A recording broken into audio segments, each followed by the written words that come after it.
जोगी बाबा की कहानी।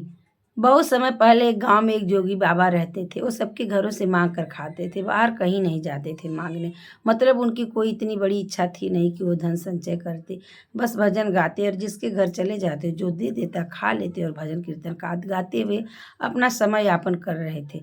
उनके घर के बगल में एक ब्राह्मण का घर था। वो अक्सर वहीं आ जाते जब भी जी चाहता। लोग चाय पीते तब भी दे देते नाश्ता, लेकिन उस घर की जो बड़ी बहू थी वो चिढ़ जाती।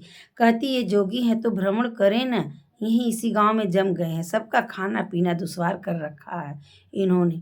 उनकी सासू माँ कहती अरे बहू वो यहीं पैदा हुए थे, माँ मर गई, छोटे थे, तभी से पूरा गांव उनकी देख भाल कर रहा है, बस खाते हैं। ऐसा नहीं है, बहुत जगह ऐसे काम आए हैं लोगों के कि कोई अपना न कर पाए। वो पैर पटक कर चली जाती अंदर। ऐसे ही समय बीतता रहा। एक दिन बिमला चाची के घर न जाने कैसे आग लग गई। गर्मी की आग थी और लपटें भयानक उठने लगी। सभी लोग अपनी जान बचा के बाहर खड़े हो गए।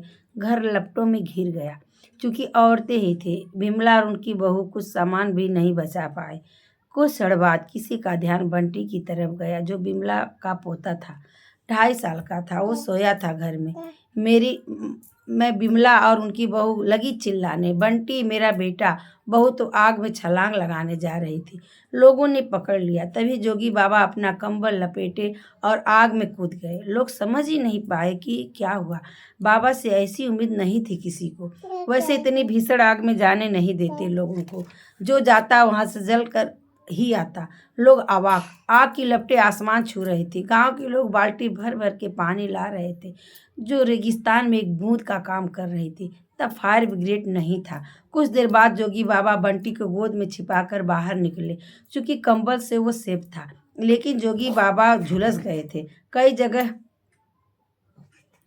कई जगह बाहर निकलते धुआं पेट में जाने की वजह से वो बेहोश हो गए।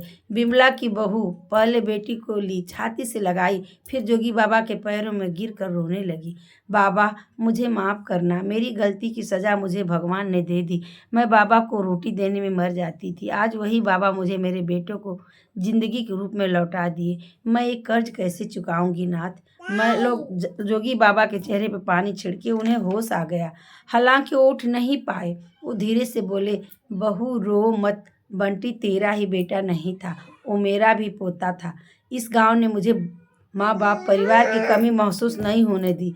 मैं अपने परिवार का अहित कैसे होने देता। धन्यवाद मित्रों। अगर ये मेरी स्वलिखित कहानी आपको अच्छी लगी हो, हाँ सत्य घटना पे आधारित है, अगर अच्छी लगी हो तो प्लीज़ आप अपनी राय कमेंट बॉक्स में ज़रूर दीजिएगा। Like subscribe share comment this channel.